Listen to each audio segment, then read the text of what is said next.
tardes, Víctor Hugo. ¿Me estás escuchando bien? Perfecto. Perfecto. Juan Pablo, buenas tardes. ¿Cómo te va? ¿Se está escuchando bien? Estamos ok, entonces. Bien, perfecto. Todo ok, bien, al pedo. Bueno, yo les estoy hablando acá desde Buenos Aires, pero sé que acá hay mejor señal que la que tenemos allá. Así que vamos a aprovechar señal. Bueno, Víctor Hugo, ¿estuviste viendo la bibliografía? ¿Tenés alguna duda de lo que estuviste analizando? Dame más o menos una idea de qué es lo que estuviste viendo.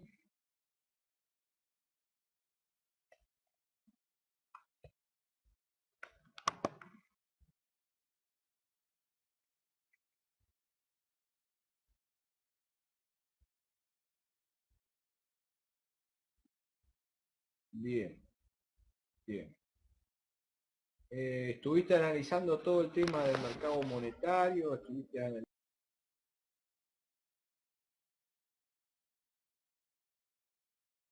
analizando el tema de la moneda, de la formación del crédito, lo que es el dinero, cuáles son las funciones del dinero? Un poco lo que estuvimos viendo en la clase pasada, ¿no? Cuando es patrón valor, es referente a la materia entre valor de bienes y servicios, cuando es reserva, que permite la reconstrucción del proceso de producción. O sea que en definitiva, nosotros habíamos hablado que si yo estoy comprando 10 kilos de azúcar hoy con 100 pesos, dentro de 2 años puedo comprar la misma cantidad. O sea que en definitiva tiene que ser reserva valor. Y por otro lado, la necesidad de que sea medio de cambio, a los efectos de poder superar el trueque, ¿no es cierto? Y por supuesto, el tema de que tenga las características de que pueda ser divisible, ¿sí? Que puede ser transportable, ¿sí? Necesidades básicas de la función y que tiene que cumplir el dinero. Algo estuvimos hablando del tema de la historia del dinero también. Buenas tardes, Isabel.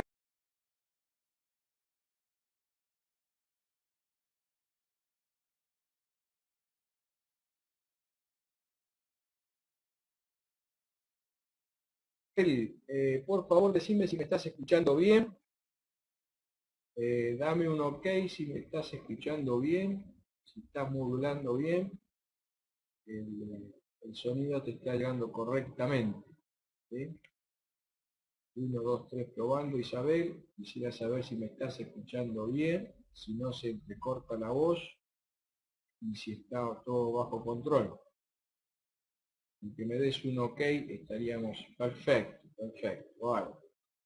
Estábamos analizando un poco lo que habíamos visto en la clase pasada.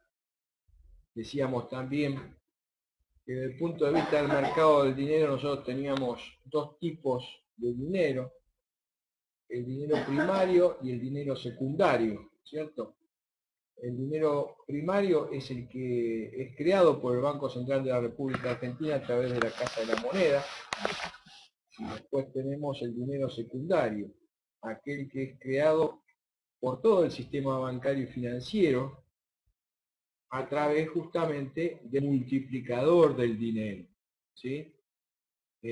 Por otro lado, estuvimos hablando respecto a los grados de liquidez que tenía el dinero. Nosotros cuando hablamos del M0 hablamos de los billetes y monedas, ¿sí? Que sería en definitiva la base monetaria. La base monetaria es la cantidad de circulante en manos del público existente a una fecha determinada. Eso sería el M0. Ahora, si yo al M0 le sumo los depósitos a la vista, estaría hablando de lo que sería el M1, ¿sí? Y si yo al M1 le sumo los depósitos de ahorro, ahí estaríamos hablando de depósitos de ahorro con giros limitados, estaríamos hablando del M2, y si yo al M2 le sumo los depósitos a plazo, estaría hablando del M3. También habíamos dicho en la clase pasada que en la Argentina prácticamente nosotros tratamos al M2 dentro del M1, porque en realidad los depósitos en caja de ahorro no tienen giros limitados. Esto se daba en un momento determinado y se da en algunos países en los cuales se paga una determinada tasa de interés siempre y cuando ustedes dejen la mayor cantidad de dinero en tiempo posible, para lo cual lo que limitan es el nivel de cantidad de veces y con montos con máximo respecto al tema de las extracciones. Entonces, ¿qué hace? El banco puede contar con ese dinero a los efectos de poder hacer el mercado del dinero, justamente. O sea, necesita tener la disposición de ese plafón de dinero para poder hacer justamente los préstamos y trabajar en el medio de largo plazo del bancario. Acá Isabel dice, profesor, ¿cómo se sabe cuánto es el circulante en manos del público? Bueno, eso se sabe perfectamente a través del balance del Banco Central. Es más, como ejercicio podés entrar al Banco Central y vas a ver cuánto es el monto del circulante. Vos fíjate una cosa, que nosotros hacer un simple cálculo matemático para poder llegar a establecer cuánto es el circulante a nivel de hoy en el Banco Central. Hoy por hoy el monto de las reservas del Banco Central está alrededor de los 27.300 millones de dólares. Da un segundito, ¿tienes una calculadora? Sí. O sea, supongamos que nosotros tenemos un monto de reservas que estaba viendo hoy en el diario que está alrededor de los 27.300 millones de dólares. Si nosotros eso lo multiplicamos por un segundito que voy a hacer, viene bien esto, la pregunta tuya son 27.300 millones de dólares. Multiplicado, o sea, tendría que haber circulante por 8.4, tendríamos que estar en los 200, alrededor de los 230.000 millones de dólares. Perdón, de pesos, 230.000 millones de pesos. Porque en definitiva, si yo tomo el tipo de cambio a 8.40, en la realidad, los 27.300 millones de dólares, si lo multiplicamos por 15 aproximadamente, hoy hay en la República Argentina billetes que no salen del país, por 400.000 millones de dólares, aproximadamente, les estoy diciendo, porque la vez pasada habían hecho un cálculo, habían agarrado el balance del Banco Central, tomaron el circulante y lo dividieron por la cantidad de reservas y le daba prácticamente 15 pesos el tipo de cambio. Nunca es exacto esto, da la casualidad que esta vez se dio y coincidió con el precio digamos, del tipo de cambio ilegal, ¿sí? Cheques, ¿sí? Entonces, pero está alrededor de los 400 millones de pesos, que lo podés corroborar y sería interesante que pueda ver el balance del Banco Central. Después dice Isabel, dice, las reservas relacionadas con el circulante. Claro, el tema es así. Mira, no necesariamente yo puedo hacer ese tipo de relación. Sí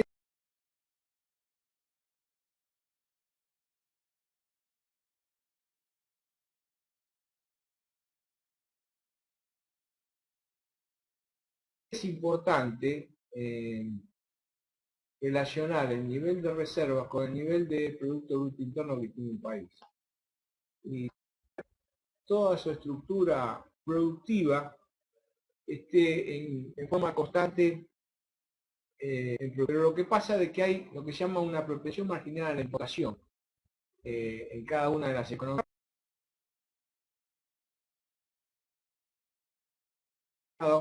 Con las necesidades que desde el punto de vista, ya no estamos hablando de bienes o bienes de lujo, sino se necesitan insumos o combustibles importados para poder seguir manteniendo, o materias primas, para poder mantener la estructura productiva de un país. ¿Qué sé yo? En el caso de Argentina necesita muchos componentes para lo que es el agro, o sea, y sobre todo, supóngase el tema de las villas y productos agroquímicos para el campo. Después, bueno, nosotros lo vemos la necesidad de importación de los chips que necesitamos o componentes que necesitamos para producir de televisores o teléfonos o aire acondicionado. O sea, hay una serie de elementos que hay una gran propensión más que nada de importación, y la industria farmacéutica, por ejemplo, también es muy importante. Para lo cual se necesitan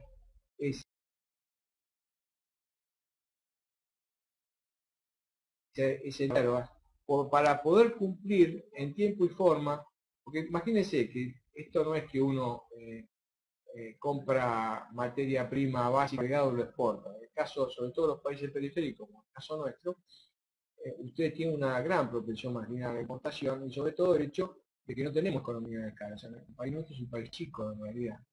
Y no podemos, o sea, no podemos estar desligados del mundo. Es necesario que Argentina tenga una buena relación con el resto del mundo, ¿sí? Se está escuchando.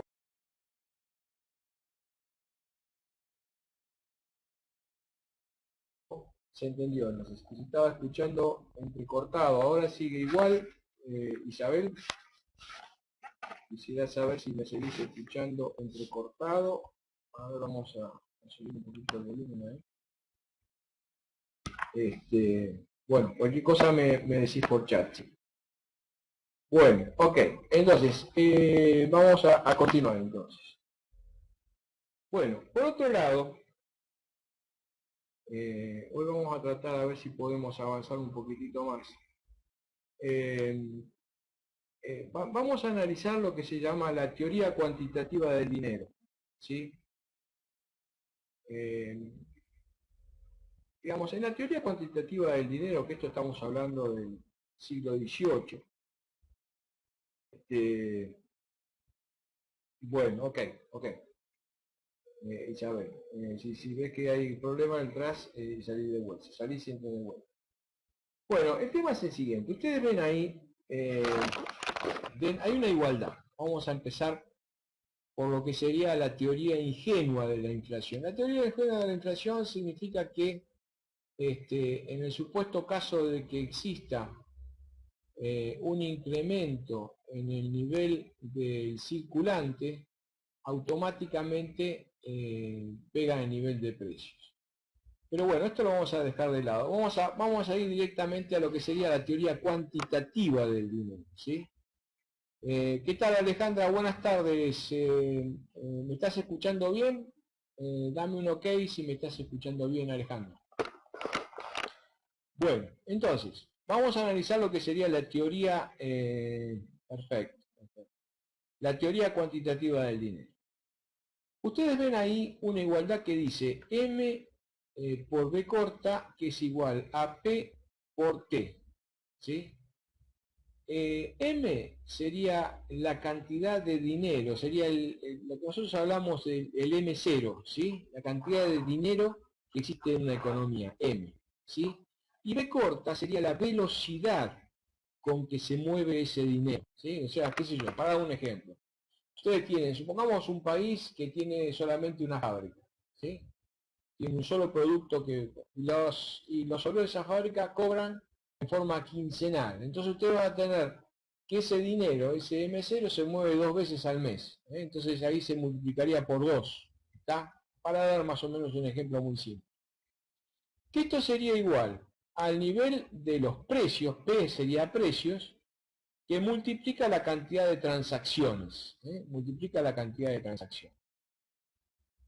Entonces, la fórmula que me está diciendo, la teoría cuantitativa del dinero, me está diciendo que la cantidad de dinero multiplicado por la velocidad, o sea, las veces que da vuelta el dinero en una economía, tiene que ser igual al nivel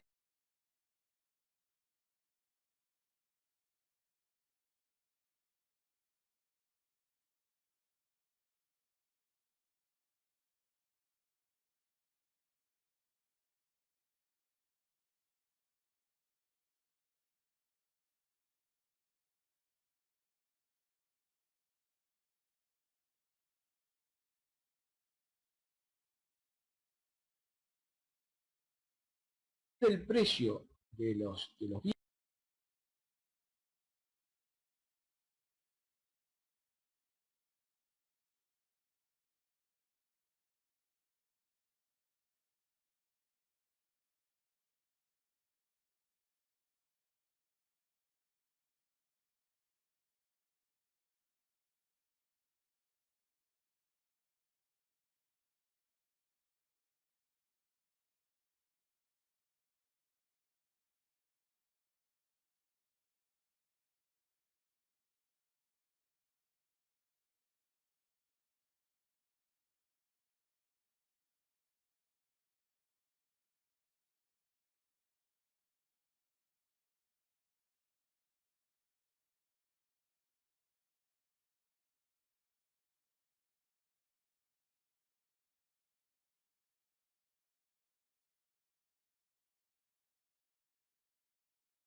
que no los cambie, que ese país haga siempre la misma cantidad que se cancel de bienes y servicios, ¿sí? Y la velocidad sea exactamente igual. O sea, mantengo la misma velocidad de 2, de 3 o lo que fuese, y la misma cantidad de transacciones. Quiere decir que lo único que me queda movible es la cantidad de dinero, ¿sí? Y por otro lado los precios. Entonces, ¿qué me dice esta teoría cuantitativa del dinero? Que si yo produzco mayor cantidad de dinero, automáticamente me van a aumentar los precios, por eso tengo una igualdad. ¿Está? Decime, Víctor Hugo, si se entendió el concepto. No obstante, eso después vamos a ver un ejemplo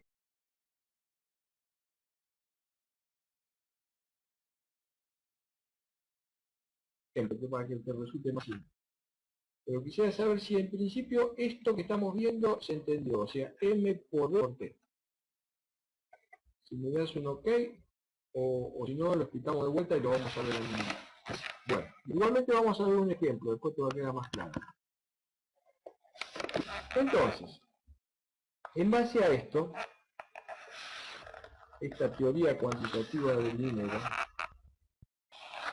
se esforzó de alguna u otra manera la teoría monetarista, o sea, después lo vamos a ver bien cuando veamos la historia del pensamiento económico. Pero ¿qué pasó? Después de la Segunda Guerra Mundial, ya, o sea, nosotros tuvimos una crisis económica muy grande en los años 30.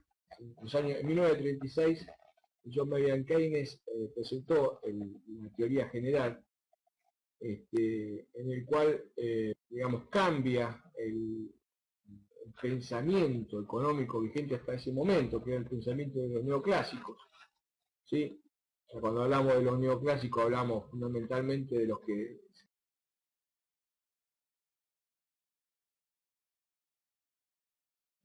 Jevons, estamos hablando de Marshall, todos aquellos que trabajaban fundamentalmente con la microeconomía y sobre la base de que los mercados eran totalmente perfectos.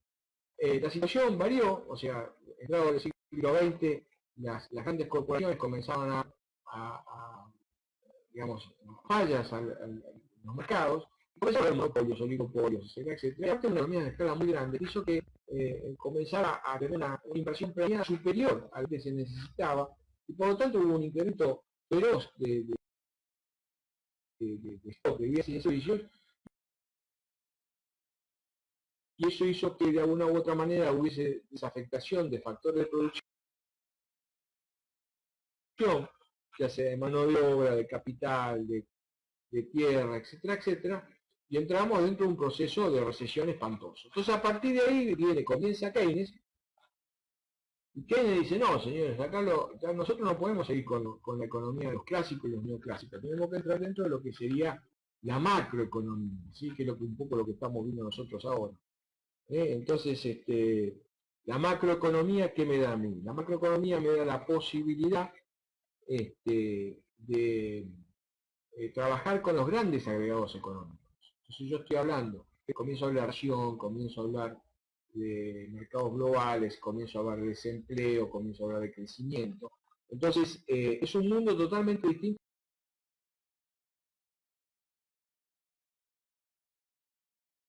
con lo que se enfocaba hasta el año 30. En realidad, la aplicación de la teoría keynesiana aparece después de la Segunda Guerra Mundial, después del 46, y a partir de ahí, del 46 al 75, hubo una etapa feroz de crecimiento, y sobre todo en los países centrales, sobre todo en los Estados Unidos, que se convirtió como líder mundial durante todo ese periodo, y el keynesianismo que de alguna manera acompañó el desarrollo de la mayoría de los países. Ahora, esto fue hasta el año 75. En el año 75, a partir de ese momento, comienza a haber un periodo distinto. ¿Por qué? Porque el mundo entró en lo que se llama el proceso de estancia, o sea, inflación con recesión. Ese con recesión, que es la que estamos viviendo nosotros, estamos reviviendo, la estamos sacando del pasado, en esta ocasión, hizo en el mundo que cambiara la doctrina keynesiana y comenzaríamos con la etapa de los monetaristas. Los monetaristas cambian el eje de la cuestión y trabajan con lo que estamos viendo recién nosotros, que es justamente el tema de que el precio está relacionado fundamentalmente con la emisión de moneda. O sea, buenas tardes, José. Si me estás escuchando bien, y así podemos continuar y sabemos que estás en sintonía. Sí, esta inflación, Isabel, esta inflación es inflación con recesión. Bien, perfecto. O sea, en realidad, desde el punto de vista de los escenarios, es cuando un país entra en esta inflación, porque no hay herramientas. O sea, no puedo tener herramientas monetarias y fiscales como para poder resolver el problema fácil. Se puede resolver, evidentemente se puede resolver, pero es mucho más difícil que yo tenga un proceso de inflación, por ejemplo, si yo tengo un proceso de recesión. O sea, Keynes no podía dar este tipo de soluciones porque, bueno, ya había pasado su tiempo y el escenario en el cual se encontró Keynes en un escenario de una total recesión. O sea, está trabajando, fíjense que había un nivel de capacidad ociosa del 50%, había un 25% de desocupados, y aparte por mucho tiempo, así que fue una situación muy, muy comprometida, ¿no? Bien, entonces, y de ahí viene justamente el proceso monetarista. El proceso monetarista viene en la época de Reagan, ¿sí? En la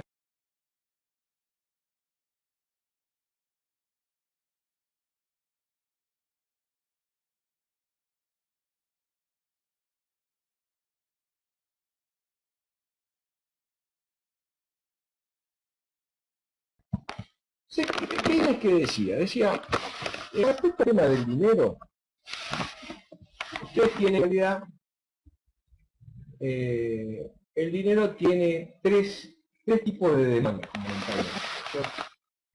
O sea, puede haber una, según Keynes, ¿no? Puede haber una demanda de dinero transaccional, que es lo que dice acá, demanda de acciones, ¿sí? O sea, yo necesito tener una determinada cantidad de dinero, por ejemplo, las familias, para poder hacer las transacciones básicas, ir al supermercado, comprar tal o cual cosa, o contratar servicios, o comprar bienes y servicios.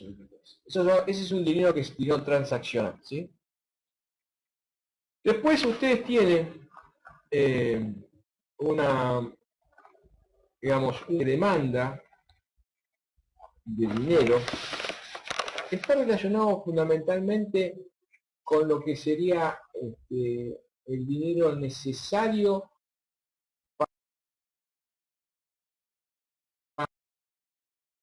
para que en el supuesto caso de que tengan algún problema, ya sea un problema de salud, un problema de urgencia, ustedes necesitan tener esa cantidad de reserva de dinero básica para poder resolver ese problema. Cosa que si no lo tiene, no lo pueden resolver. Por tanto, ese dinero precautorio que uno tiene que tener es otra base fundamental. Y por otro lado tiene el dinero que es el dinero especulativo. ¿Cuál es el dinero especulativo? El dinero especulativo es aquel que las familias obtienen en base a qué? En base al exceso de consumo, que sería esa capacidad de ahorro. Ustedes tienen el dinero ese para hacer especulación. Especulación quiere decir que, bueno, ustedes van a invertir ese dinero en el supuesto caso de que la tasa de interés que le da el sistema bancario y financiero sea interesante, o pueden tener una preferencia, lo que se llama una preferencia a la liquidez. ¿Sí? ¿Qué es la preferencia a la liquidez? Es, de alguna manera, el costo de oportunidad de una inversión. O sea, supónganse que ustedes en este momento disponen, supongamos, de, qué sé yo, 200.000 pesos. Tienen la suerte de tener 200.000 pesos y tienen que tomar una determinación. ¿Qué hacen con ese dinero? O sea, no lo necesitan, o sea, ya han cubierto la necesidad de transaccionar, o sea, el dinero que ustedes necesitan para pagar todas sus deudas, el dinero que necesitan para ir, para viajar, para vestirse, etc. Esto está totalmente cubierto. Ahorraron, ustedes tienen dinero para el supuesto caso de que tenga una necesidad extrema, que no estaba planificada,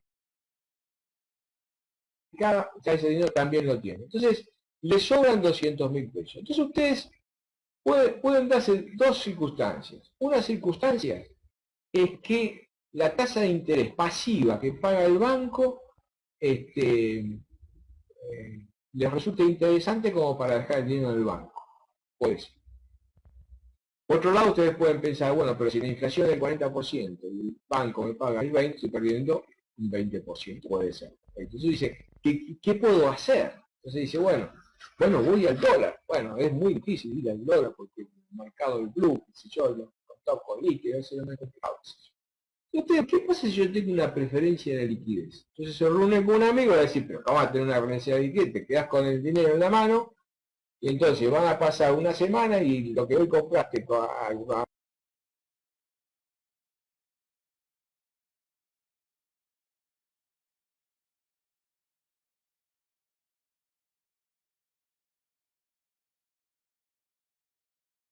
decisiones hacia el futuro, el empresario lo va a tomar en base a la tasa interna del retorno o valor actual neto que tiene cada uno de sus proyectos. La familia va a tomar sus decisiones en base a si van a conservar el empleo o no van a conservar el empleo, o si les van a dar un aumento o no les van a dar un aumento, y cuál va a ser el nivel de expectativa de inflación que tiene, y ahí van a tomar decisiones. Si toman un crédito, si entro dentro del modelo de los dos tiempos, o sea, gastar más ahora para poder pagar más en el futuro, o sea, voy a tener que consumir menos para poder pagar la deuda que estoy generando en el presente. O sea, son todas decisiones que se tienen que tomar desde el punto de vista económico. Fíjense que cada uno muchas veces hace todos estos cálculos en forma automática, pero estos cálculos en forma automática están relacionados fundamentalmente con una teoría, que es la teoría que ustedes están viendo en este momento. Bueno, entonces, hasta acá esto es con respecto al tema de la demanda de dinero, ¿no? Porque fíjense que Keynes empezó a hacer un análisis que antes los neoclásicos no hacían. ¿Sí? Por ejemplo, decir, bueno, un poco lo que estaba planteando recién Alejandra, ahorro versus atesoramiento. ¿Sí? Acá dice, el ahorro se vuelve en el mercado financiero y resulta de inversiones en el mercado productivo. El ahorro no afecta a la cantidad de dinero, afecta a la tasa de interés, mayor oferta de crédito. ¿Sí? El atesoramiento es guardar bajo colchón, es el ahorro que no se vuelca al mercado financiero y por lo tanto no llega al mercado productivo. Este tesoro no afecta a la tasa de interés, afecta al nivel de precio porque hay menor cantidad de dinero en circulación. Este es un tema que es fundamental y vamos a tratar de entenderlo. ¿Sí? Entender. O sea, fíjense una cosa. Cuando nosotros hablamos, ¿se acuerdan que nosotros hablábamos, decíamos que teníamos las familias? Las familias a su vez que estaban relacionadas con las empresas. Las familias estaban relacionadas con la saber de que al mercado de factores productivos es el mercado de bienes y servicios. ¿Estamos bien hasta acá? Ok. Ahora, ¿qué decíamos? Las familias recibían ingresos por parte de las empresas a través de la venta de los factores de producción, estamos hablando de tierra, trabajo y capital, básicamente, y las familias, ustedes saben que ese ingreso, que habíamos hablado de lo que era el ingreso disponible, que es igual a nivel de ingreso total menos los impuestos,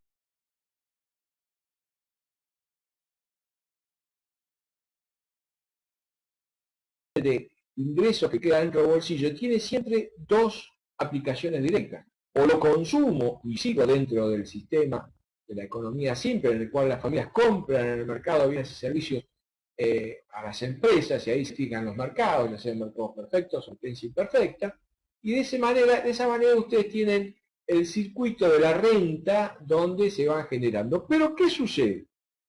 Nos sucede otro tema que es también importante, que acuérdense que nosotros teníamos la propensión marginal al consumo y la propensión marginal al ahorro. La suma de la propensión marginal al consumo, la propensión marginal al ahorro es igual a 1. ¿Sí? Si yo tengo 0,80, o sea, por cada peso de ingresos adicional que tengo, 80 centavos lo direcciono al consumo y 20 centavos lo direcciono al ahorro, ese ahorro es el que entra como input dentro del sistema bancario y financiero. O sea, es el plazo fijo que me estaba hablando Alejandra, ¿sí? Entonces, cuando ese ahorro se vuelca al mercado financiero, ¿sí? Resultan inversiones en el mercado productivo. Las empresas van a tomar ese ahorro, ¿para qué? Para poder comprar equipos, maquinarias, muebles, etcétera, etcétera, que incrementan la capacidad de la inversión. ¿Eh? O sea, las empresas son los tomadores, ¿sí?, de esos ahorros, de ese exceso de consumo, esa capacidad de ahorro que tienen las familias, las absorben, toman o sea, le van a pagar al sistema bancario una tasa activa que es superior a la tasa pasiva que el sistema bancario les paga a las familias, y con ese total de dinero que surge de esa capacidad de ahorro, las empresas pueden hacer inversiones. De la misma manera, acuérdense que en la economía hay cuatro sectores. O sea, tenemos las empresas, tenemos la familia, tenemos el Estado y tenemos el sector Estado. O sea, con esa capacidad de ahorro que genera el sistema a través de la familia, las empresas van a hacer inversiones. Aquellas familias que tienen déficit, o sea, que están consumiendo más hoy que su nivel de ingresos, para que en el futuro poder pagar ese exceso en hoy, para tener menos consumo en el futuro, también van a ser los que van a tener que pagar esa tasa financiera de aquellas familias que tienen exceso de consumo, que tienen capacidad de ahorro. De la misma manera que las familias que tienen superávit pueden prestarle al gobierno, ¿sí?, a través de compra de bonos, etcétera, etcétera, y también las familias pueden invertir en el resto del mundo. O sea, ese input que tiene el sistema se puede derivar a través de distintas vías. Bien, me pueden decir Alejandra, Isabel, José, Juan Pablo y Víctor, si lo que dijimos hasta ahora se entendió o quedó algo sin comprender. Pero me tienen que decir rápidamente. Así con uno que no, ok, yo ya me quedo tranquilo que estamos bien. Perfecto. Sí, Isabel, estamos bien, José también. Me faltaría ahí Víctor. A ver cómo andamos, Víctor.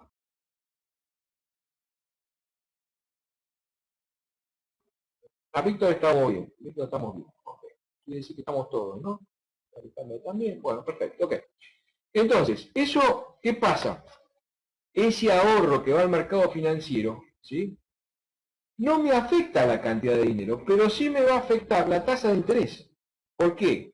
Porque no es que se produce mayor cantidad de dinero, sino que ese dinero, al volcarse a la oferta, lo que va a hacer bajar la tasa de interés. Por eso ayuda que exista esa capacidad de ahorro, porque al bajar la tasa de interés, aumenta ¿qué cosa? Aumenta la inversión, aumenta un mayor consumo, aumenta el crecimiento de la Y. Acuérdense que nosotros, la idea cuál es que incrementar el nivel de la capacidad de ingreso y producción de un país. Esa Y que yo la tiro sobre la derecha, acuérdense que esa Y también me da a mí la posibilidad de poder correr hacia la derecha a la frontera de posibilidad de producción. Está un poco la base del crecimiento es el objetivo desde el punto de vista económico. ¿Tá? En cambio, aquel dinero que se atesora y se guarda bajo el colchón, ¿sí? No me va a afectar la tasa de interés, porque yo no lo estoy volcando al mercado. O sea, no va a formar parte de esa masa de dinero que me va a hacer bajar la tasa de interés. Sí me va a afectar el nivel de precios. ¿Por qué? Porque al haber menos cantidad de dinero, ¿sí? Va a subir el nivel de los precios. A consecuencia de que no hay cantidad de dinero suficiente para hacer el nivel de la transacción. ¿Está? Bien, ok. Entonces, en base a esto, ya entramos directamente en la oferta de dinero. Ya sabemos de qué se trata la demanda. Ahora vamos a ver de qué se trata la oferta de dinero. La oferta de dinero depende del Banco Central de la República Argentina. En el caso de Argentina, cada país tiene su Banco Central, ¿sí? Y por supuesto del mercado, ¿sí? En el Banco Central, ¿qué se maneja? Se maneja, por un lado, lo que es la base monetaria y lo que serían los encajes obligatorios, ¿sí? Con los encajes obligatorios, ¿sí? Se hace lo que sería la creación del dinero secundario, ¿sí? Y por supuesto, lo que serían los sustitutos del dinero, ¿sí? O sea, vamos por lo siguiente. O sea, vamos a hablar de los encajes, así empezamos ejemplificando el tema. O sea, en la historia de la moneda, vamos a hacer una pequeña historia para que ustedes se ubiquen muy sintéticamente de dónde viene toda esta historia de los bancos y de los encajes. Mire, la historia acá viene de esta manera. En la época feudal,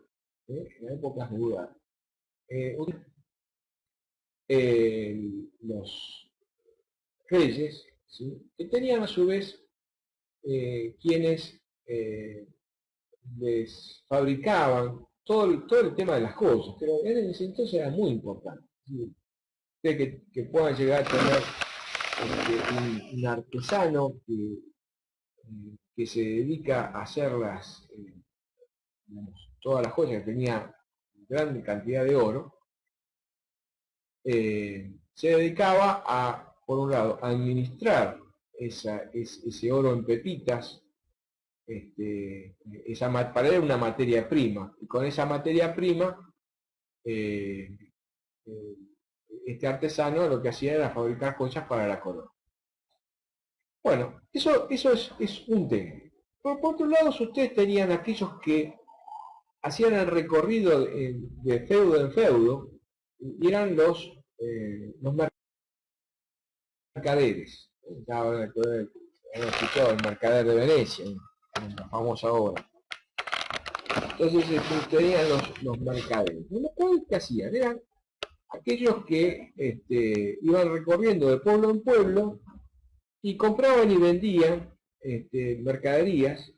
Cada uno tenía su propia especialidad, pero tenían un problema. El problema era los bandidos. Los bandidos. Entonces, ¿qué pasaba? Ellos iban con sus bolsitas de oro, y cuando iban en el camino, como acá en este momento sucede, que si en Buenos Aires, que ustedes tienen aquellos que asaltan los camiones, bueno, en ese momento asaltaban a los mercaderes y les robaban el oro. Entonces, alguien en algún momento determinado se ocurrió ir a hablar con uno de estos artesanos de joyas, ¿no? Entonces le planteó, dice, escúchame, dice,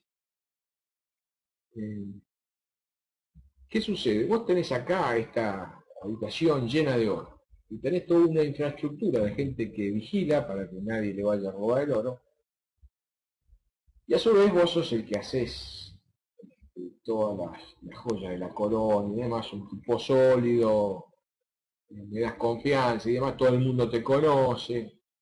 Entonces yo lo que necesitaría es lo siguiente.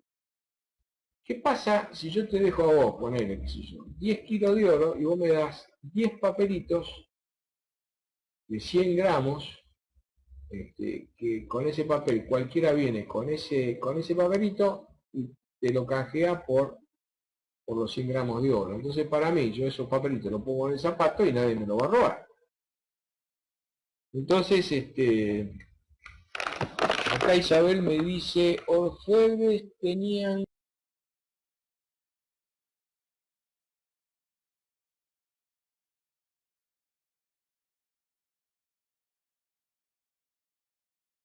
casas por los lados. Claro, sí, de edad los artesanos eran los orfebres, exacto. Vendrían a ser como una especie de cheque, ¿eh? Y con esos cheques podían hacer transacciones, le daba mucha más seguridad y demás. Bueno, todo venía fenómeno. Entonces, ¿qué pasaba? Este sistema empezó a funcionar y cada vez el orfebre, el artesano de las joyas, tenía cada vez mayor cantidad de oro porque todos los mercaderes querían hacer lo mismo, porque se ahorraban el problema de los asaltos, y podían trabajar y comercializar con más seguridad y demás. Pero claro, el orfebre tuvo que ampliar su capacidad, tuvo que hacer 4 casas más, 5 casas más para guardar el oro, ¿no? Y tener mayor cantidad de gente vigilando, etc. Pero venía ya, se estaba convirtiendo en lo que en el futuro fue el banco, ¿no? ¿Y de dónde viene el tema del banco? ¿Qué pasaba? En un momento determinado, al orfebre vienen una serie de emprendedores y le dicen, tocan la puerta del orfebre y le dicen, escúchame, dice, vos que tenés tanta cantidad de oro acá, ¿por qué no me prestás determinada, que son 2 kilos, 3 kilos de oro y yo te pago una tasa de interés y de esa manera vos tenés un ingreso adicional? Y el orfebre empezó a pensar, dice, bueno, pero no es mala la idea, ¿no? Y ahí empezó a... acá Alejandra dice... así fueron atesorando el oro y se hicieron, claro, y nacieron los bancos, exactamente. Bueno, entonces ahí, fíjate una cosa, Alejandro, este, vos tenés en la mentalidad del orfebre, tenés 2 puntos, o sea, yo puedo tener la seguridad del 100% si no presto nada, ¿cierto? ¿La seguridad en qué sentido? En que todos los que eran los dueños del oro viniesen al mismo momento a retirar todo el oro. Entonces, si yo no quería tener problemas, ¿qué tenía que hacer? Tenía que no prestar nada. Ahora, voy al otro extremo. En el supuesto caso de prestar todo, bueno, cobraba fortunas en intereses. Entonces, había que llegar a un medio, ¿sí? A un medio, una media básica entre la cantidad de dinero, porque no todos venían, porque por ahí el tipo hacía la cuenta de decir, bueno, ¿qué pasa? El que sale con el caballo, ¿no es cierto? Y da toda la vuelta hasta llegar a Alemania, supongamos que estamos hablando de España, y llegar a Alemania, capaz que el tipo tardaba un año, hasta que volví y me reclamaba otra vez el oro. Pero uno salía en enero, otro salía en junio, otro salía en julio. El tipo tenía que llevar más o menos una idea en cuánto tiempo podía disponer del oro, ¿sí? Para poder cumplir en tiempo y forma.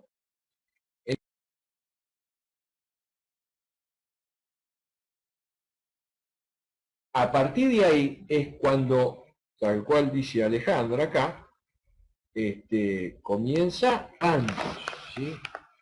Los bancos que de alguna u otra manera comienzan a tener comprando dinero y vendiendo dinero, ¿sí? Comprando y vendiendo dinero. Pero ¿qué pasaba? Yo banco, puedo llegar a dinero siempre y cuando yo genere confianza, ¿sí? Genere confianza a quien me va a depositar ese dinero en mi institución. Estoy dando una institución, ¿sí? Y tengo que asegurarme al que le voy a prestar que realmente me lo va a devolver, ¿sí? Por lo tanto, yo tengo que medir riesgos, medir riesgos. Bueno, en toda la historia financiera hubo de todo un poco, que no vamos a tener tiempo de verlo eso, pero sí es importante, es que en la actualidad, y a nosotros ya nos ha pasado, y a otros países también les ha pasado, lo que se llama la corrida bancaria. ¿Cuál es la corrida bancaria?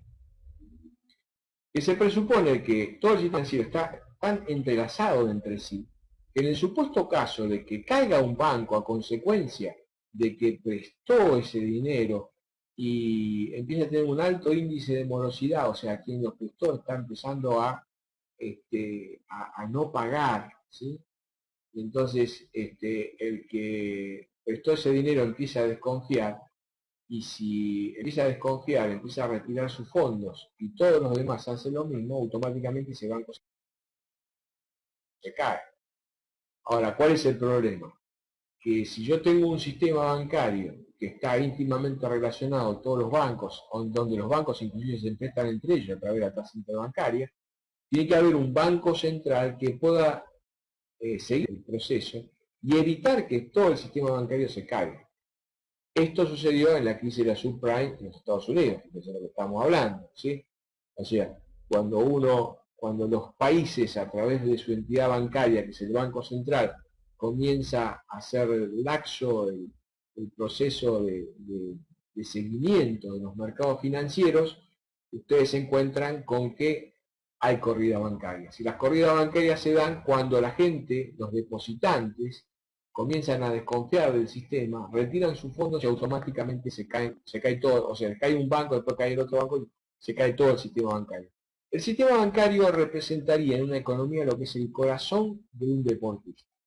Un tipo que va a correr una carrera pedestre de tanta cantidad de kilómetros, su corazón es la base fundamental. Si ustedes tienen a un país, una economía, la economía es sana siempre y cuando su sistema bancario y financiero sea sano y funcione. Esta es un poco la base de esto.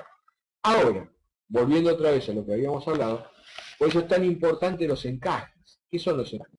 Los encajes obligatorios es la parte que les exige el Banco Central. El Banco Central es la entidad madre, es la que de alguna manera engloba todo el sistema bancario y financiero y es el que da las normativas con dos objetivos básicos que tiene el Banco Central. El primer objetivo es defender el valor de la moneda. Para defender el valor de la moneda lo que tiene que hacer es combatir la inflación. Y por otro lado, el otro objetivo es que a través de las políticas monetarias, el Banco Central puede llegar a establecer políticas que ayuden a resolver el problema del desempleo o que ayuden a incrementar el nivel de inversión de un país. ¿Está claro? Entonces, Banco Central, dos manos, ¿sí? Una mano que tiene que combatir la inflación a través de proteger el poder adquisitivo del dinero. La otra mano, que es la que realiza las políticas monetarias, ¿sí? Las políticas monetarias relacionadas principalmente con lo que sería de alguna u otra manera la posibilidad de resolver el problema del desempleo, incrementar la inversión, llegar a un nivel de crecimiento interesante en un país. Entonces eso forma parte de las políticas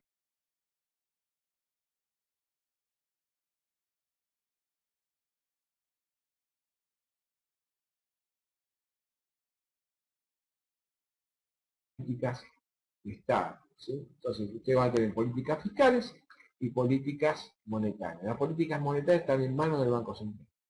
Muchas veces los países, los gobiernos quieren tomar medidas políticas que afectan al Banco Central y no necesariamente el Banco Central tiene que seguir la directiva del gobierno nacional. ¿Está? Bien. Hasta acá se entendió más o menos.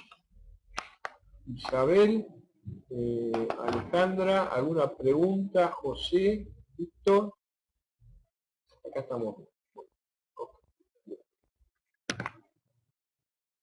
Bien. Bueno, tenemos lo que se llama la oferta de dinero, ¿sí? La creación de dinero secundario. O sea, si el banco recibe un depósito, supongamos, de 100 pesos al señor A, del señor A, y le presta 80 pesos al señor B, el señor A puede emitir cheques por 100 pesos y el señor B puede gastar los 80. Por lo tanto, el dinero se expandió de 100 a 180. ¿Sí? El señor B deposita parte de ese dinero y el multiplicador de dinero sigue su efecto. O sea, en definitiva, con todo el sistema bancario, ustedes van a tener algo que se llama el multiplicador bancario. El multiplicador bancario, después vamos a ver una fórmula, es la posibilidad que ustedes tienen a través de este sistema que alguien que deposita 100 pesos en un banco, supongamos, estamos en Ushuaia, el Banco Provincia de Tierra del Fuego, 100 pesos. Y supongamos de que ustedes tienen que el nivel de encaje es del 10%. O sea que por cada 100 pesos que recibe el banco, el 10% de esos 100 pesos tienen que quedar como garantía en el Banco Central. ¿Sí? Entonces el banco, de esos 100 pesos, 10 pesos los dejan en garantía en el Banco Central.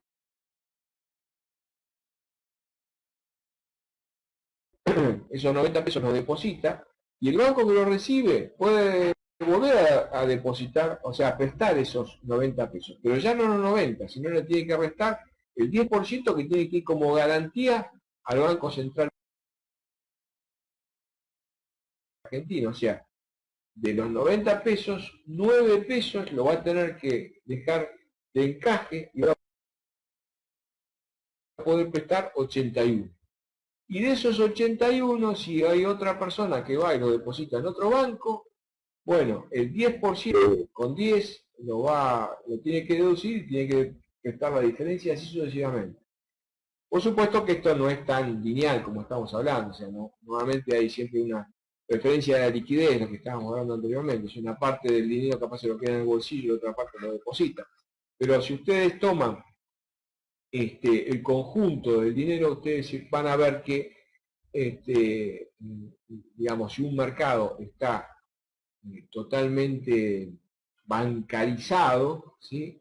El nivel del multiplicador da casi exacto, ¿sí? O sea, por supuesto que esto está relacionado con la cultura monetaria que tenga cada país. O sea, por ejemplo, qué sé yo, el caso de Japón. El nivel de bancarización de Japón es casi el 99%. ¿Esto qué significa el 99%? Que un japonés lo agarras así, lo das vuelta y le querés sacar un yen y no le sale. ¿Por qué? Porque tienen todos los bancos. O sea, hasta el diario lo compran con una tarjeta. O sea, hay una bancarización total. En la Argentina, el sistema es bastante gravoso, sobre todo el sistema de cheque, donde la gente trata en lo posible de evitar por el tema de impuesto al cheque. Entonces, como está grabado, o sea, le resulta interesante al Estado, al gobierno, cobrar eso recaudatorio, pero desde el punto de vista de lo que es la monetización de la economía es contraproducente, porque la gente trata de evitar y trabajar en efectivo. Cuando no trabaja en efectivo generalmente entra dentro del circuito, que no es el circuito legal, sino es el circuito ilegal, ¿sí? De la economía. Entonces, esto es lo que sería la creación secundaria del mundo, sería el multiplicador bancario, ¿sí? Después vamos a ver lo que es la base monetaria. O sea, nosotros tenemos dos conceptos. Cuando hablamos, por ejemplo, de BM, que sería base monetaria. Y nosotros decimos que la base monetaria es igual al círculo del público, esta CP que ustedes ven acá, más R, que serían las reservas. ¿Las reservas qué son? Son el nivel de encaje que dejan los bancos en el Banco Central, puede ser el Banco Central o ellos no lo utilizan, lo dejan como reserva en el propio, eso se arregla con el mismo Banco Central de cada país, en el cual la sumatoria de ambos daría la base monetaria. ¿Qué pasa? El circulante en manos del público va a formar parte de la base monetaria, en la misma cantidad que forma parte de lo que sería la oferta monetaria. La única diferencia es que la oferta monetaria va a ser igual el circulante más los depósitos a la vista. ¿Ves que acá dice OM es igual a CP más D? Cuando estoy hablando de CP, evidentemente, la cantidad de dinero va a ser tanto en la base como en la oferta monetaria. Pero en la oferta monetaria van a estar los depósitos a la vista. O sea, yo tengo que hacer la sumatoria de todos los depósitos que están a la vista, de todos los bancos, de todo el sistema bancario, más los cheques de viajeros. Cheques de viajeros son cheques que son depósitos que se utilizan para poder transportar dinero sin necesidad de tener dinero. O sea, yo directamente pido un cheque al banco y el banco emite ese cheque para que yo pueda viajar a distintos países para transportar la divisa en sí. ¿Está? Entonces, una cosa es la oferta monetaria, ¿sí? Y otra cosa es la base monetaria. La base monetaria, vamos a ver, antes de que se me vaya, para que quede bien claro este concepto, les quiero mostrar un cuadrito. Espérenme un segundito más, antes de que se me vaya. Ahí está, este cuadrito. Para así tienen una idea bien clara. Fíjense en una cosa. Esto sería lo que sería, cuando estoy hablando de la base monetaria, base monetaria, lo estoy señalando acá, ¿sí? Es igual. Bueno, acá le llama EMP, que es el efectivo en mano del público, lo mismo que CP, que estaba hablando Isabel ahí, que es el circulante en mano del público, lo mismo.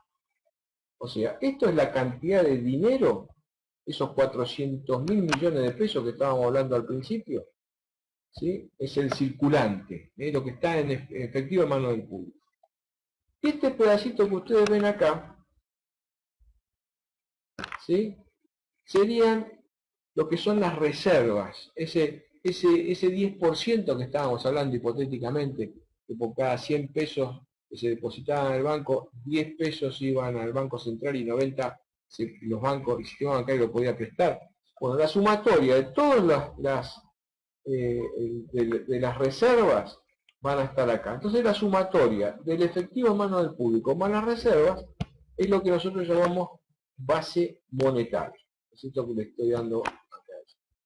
Ahora, ¿qué pasa? ¿Se acuerdan que nosotros decíamos que teníamos el multiplicador bancario? O sea, ¿qué me decía el multiplicador bancario? Que iba dando vueltas, ¿sí? Iba dando vueltas, dependiendo, por supuesto, del nivel de reserva que tiene el sistema. Y entonces, todo esto se convertía en ¿qué? Se convertía,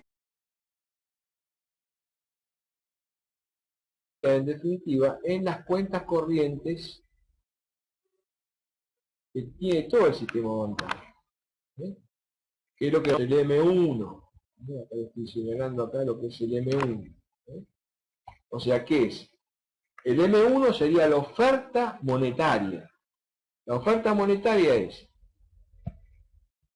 el circulante en manos del público, que es exactamente la misma cantidad que tengo arriba en la base monetaria, más las cuentas corrientes, digamos que son todas las cuentas a la vista que puedo llegar a tener, o sea, todos los depósitos bancarios, más los cheques de viajero, que acá no está, pero es la misma historia.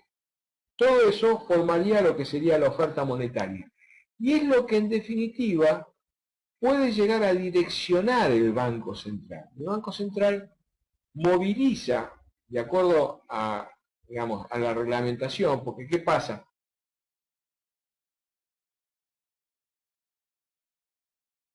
El Banco Central, cualquier duda que tengan, ya saben que estoy a disposición. Yo les había mandado un email donde les dije que la semana que viene no íbamos a tener clase, porque yo estoy acá en Buenos Aires y me van a operar en la semana que viene, el 30.